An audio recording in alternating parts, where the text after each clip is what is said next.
Why do we sing songs without words? These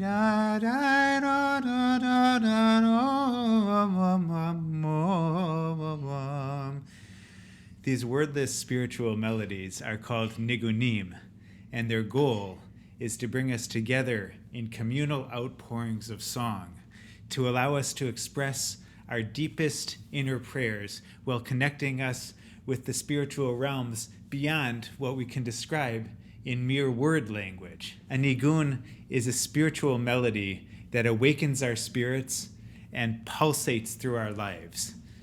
I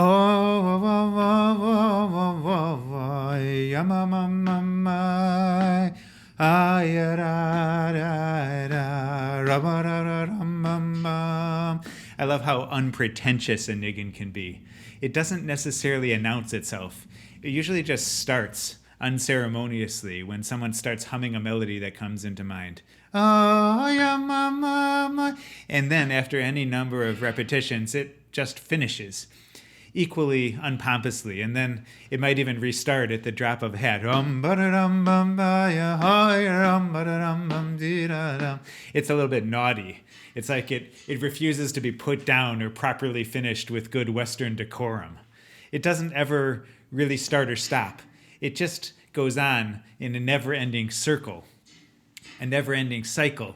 Even the word nigun itself, nun, gimel, nun, starts over again before it even finishes. And when we sing a nigun 100 times in a row, or repeat a melody thousands of times over a lifetime, the melody begins to merge with our hearts, and it opens up and blossoms as we grow older with it. It opens up.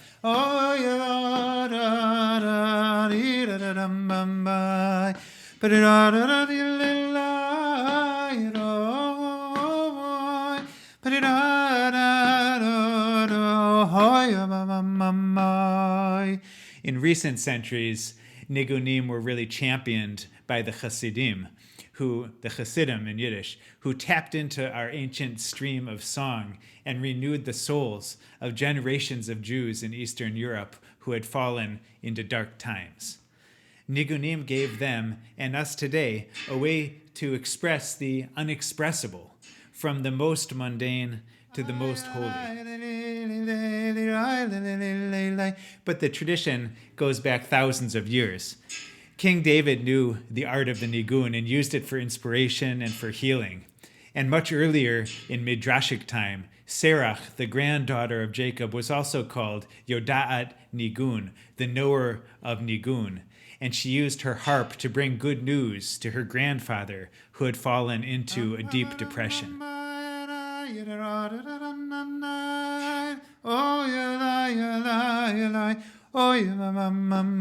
Today, nigun can mean this ancient musical tradition, or the Hasidic melody, or the outpouring of our own contemporary musical souls. Even the wailing of a clarinet, or an improvised group harmony, or playing on the guitar even, can be a form of nigun.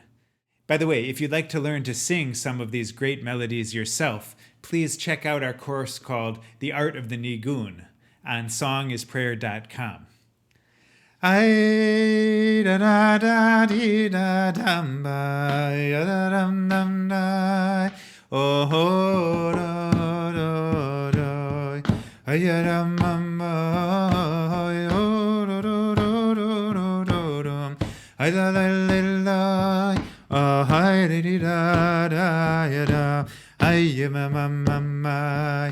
So some have said to me, what's the point of singing all of that gobbledygook? Isn't all that nai stuff just for little kids who don't know their words yet? On the one hand, yes. Nigun does express itself below the intellectual level. We are, after all, singing wordless nonsense. But if you've ever spent time with very young children who don't know how to talk yet, you might have noticed how actually in touch they are with their actual needs and feelings in ways that we verbal adults have generally lost touch with. We, apparently sophisticated humans, have a lot to learn from a baby's cry, because ultimately we too have to, one way or another, express the feelings and prayers that bubble up from our guts and have no proper verbal translations. Those non-worded feelings need the grunts and sighs and shrieks and shouts and cries. Perhaps the silence. And ultimately, we need the nigun, the wordless melody, to fully express these human sensations that we all have, and to avoid the paralysis and the resentment that occurs when we hold it all in for far too long.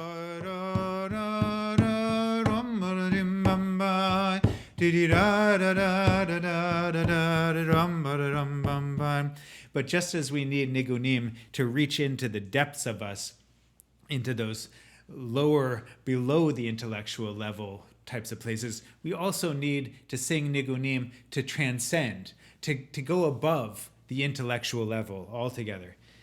It's known that we Jews love to think, to analyze, to assess, to classify, and so forth, and we have trained intellectually for many dozens of generations. And while the cultivated intellect is an ancient cultural superpower of the Jews, intellectualism is also a mask that we frequently hide behind in order to avoid fully engaging with the beautiful and complex life that can be found in the physical, emotional, and spiritual realms. And the nigun is designed to transcend this intellectual trap that many of us find ourselves in. When we sing, our very bones vibrate, allowing us to access our bodies. And when we remove the words, we have even more chances to leave our brains behind and to confront the pure outpouring of our souls. And then those melodies are freed to ascend to the heavens, unweighed down by our overloaded mental processing. When we sing nigunim, the music heals the wounds that are caused by our words. When we sing, we can feel ourselves bathing in the non-verbal fountain of life from which we all spring.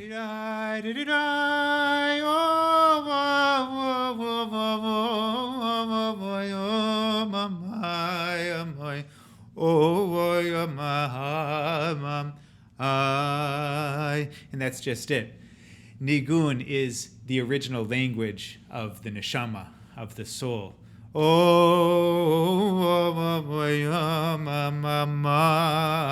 going to feel the soul quivering when we sing. When we hear a wordless melody, it reminds us of being in our primordial womb, in the heavenly abode from which all souls emerge, in which no words are even needed.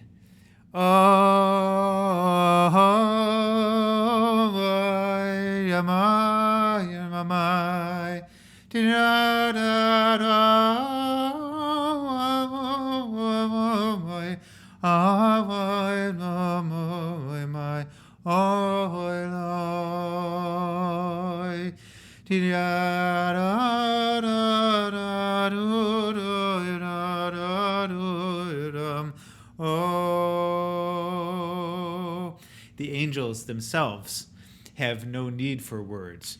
Who needs words when you're singing before the King of all kings? Angels only need heavenly sound to praise the Holy Blessed One. But wait a second, you might say. Didn't Isaiah quote the angels as speaking in Hebrew? V'karazel zeh v'yamar kadosh kadosh kadosh Adonai tzevaot meluch ol haaretz kivodo. Didn't Isaiah tell us that the angels turn to each other and proclaim, "Holy, holy, holy, the whole world is full of God's glory"? Nah. Isaiah was only trying to help us out by translating, for our benefit, the songs of the heavens into languages like Hebrew. But what the angels were really saying was, ooh.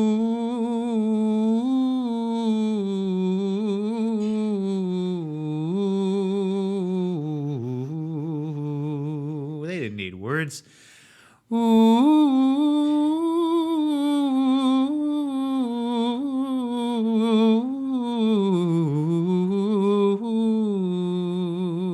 They just need the pure melody, the pure harmony that comes with the melody, undistracted by the thoughts. ooh.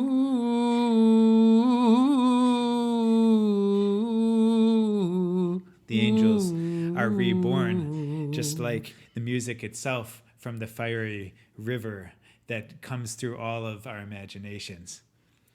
Ooh. But let's pause this lofty angelic talk for a moment and get into the heart of the matter. People often ask me, so Nu, what non-worded syllables can be sung in a nigun? Or a scholar gave me the official words for this question. What are these non-lexical vocables that you are singing? The answer is, you can sing anything that comes out of your mouth. But let me share with you a range of possibilities. I like to think of it as the offensive sounds meter. On the one side, there are the sounds that don't offend our good neighbors. And on the other side are the relatively disgusting sounds that emerge straight from our guts that we might want to hide in proper society. To start on the non-offensive side, ooh, ah, oh. When you sing those, nobody's going to get upset. You might even throw in a la, la, la, la, la, and you won't bother anybody. You could even go so far as to add in na, na, na, na, na, na, na, na, because you've heard na, na even in some rock songs where they sing something like a nigun, okay? But if you get a little bit more Jewish, you can pronounce it nai nai, and then it becomes nai nai nai nai nai nai nai nai nai nai nai, and then it takes on immediately the character of some of the old folks who would sing in that way. You could also get into the category of the bim bam. It's starting to push the boundaries a little bit of acceptable. It's been preserved in the bim bam, bim bim bim bam, but really that very bim bam is the way that the Mojitzer Hasidim used to sing all the time. Yibba bam, bibba bam, bam, bibba bam, bam, very percussively. Okay, as you start to get over to the other side of the meter, we start to get a little bit more offensive. We get into the land of the yumamai mai. The Chabadniks sing like this a lot with the ma ma ma ma sound, which really comes and gives that kind of character. Yuma ma ma yuma yumu yuma. Sometimes you might get the yuma. Yuma ya yuma yuma ma ma ma mu yuma. I love that sound. And if you're trying to get a little bit more percussive, which in itself might lead to dancing, which makes it, immediately questionable in polite society. Tidiyum dididim dum didum diadum boyum badim babaydum didum didida dodim dadida dum ayadidum dum. You got a lot of tididums and yibabums and stuff like that gives a sense of rhythm to it. You need that articulation to cut through the ahs and the oohs, to really make something we can dance to. Okay? And as we get a little farther across the meter, you get to the oy vey. Okay, and the oy vey is the admission that things are not all fine, okay, which itself is quite countercultural, where we're expected to, be in polite society, everything's okay, right? But an oy vey says, oy mama oy vey, mama oy mama vey. Ay, ay, oh, my mama,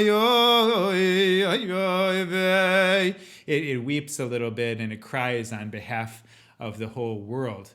Not just our own kvetches, but the oy vey speaks as a sigh on behalf of all the difficulty in the world.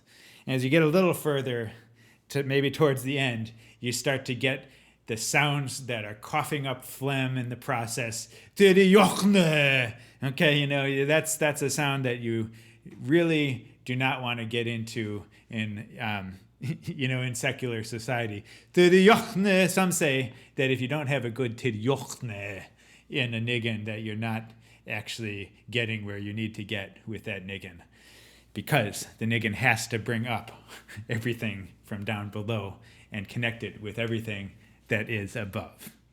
By the way, if you're enjoying this video, please subscribe to the channel below. And while you're doing that, let us know in the comments, what do you think of wordless melodies?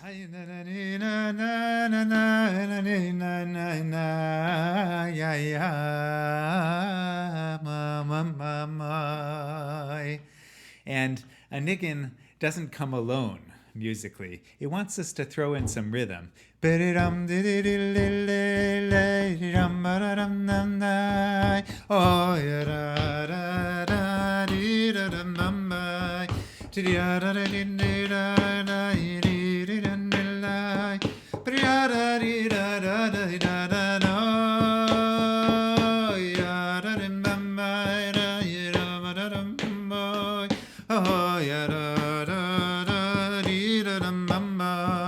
It wants us to bang on the tables. It wants us to throw in some rhythm, to dance, to harmonize. We want to bang on tables. We want to stomp our feet.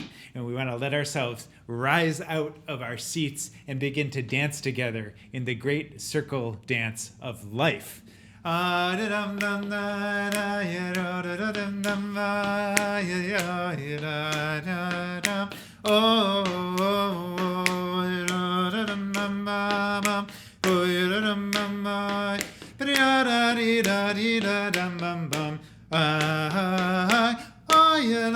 And we need each other for that, you know? A nigun, we can only do the circle dance of life when we're with each other. Now, a nigun can be sung quietly and alone, but it comes most fully alive with harmony, with bass notes, with counterpoint, with great big explorations of sound that change from round to round. We need each other to prompt us with the energy that takes us to the next level. Now, like me, don't worry if your singing is in tune or out of tune. We all have different relationships to tonality, to put it mildly. And we need all of your voices, all of our voices, to really bring the harp of David into its full resonance. Only with all of our voices and all of our intonations does the nigun become the communal musical art form of the Jewish people. Through singing, our souls can quiver together.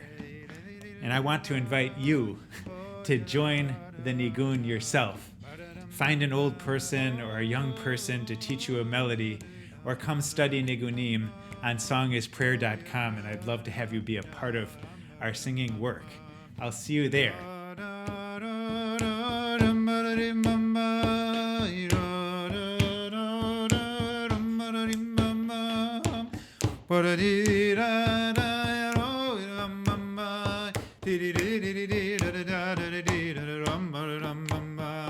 If you're enjoying this, please like and subscribe to our YouTube channel and leave a comment. Tell us, what do you love about nigunim? And for even more connection, check out songisprayer.com to join our email list and to explore in-depth resources in Jewish spiritual music. The link is down below. I'll see you next time.